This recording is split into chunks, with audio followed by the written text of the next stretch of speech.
Hello everyone, in this video we will see generative AI text in Adobe Captivate.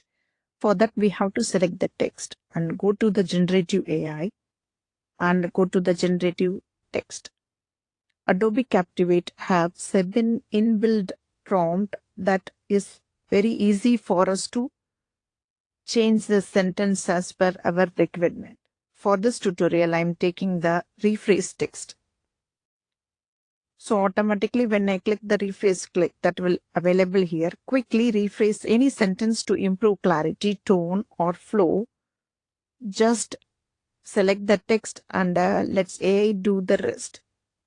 So now we can view the new rephrased text based on this text box. If we want, we can click replace, or we would like to refer the original one. When we are clicking here, then automatically whatever we inserted earlier that will available here. In this way we can view the text of the earlier one as well as the newly generated in Adobe Captivate.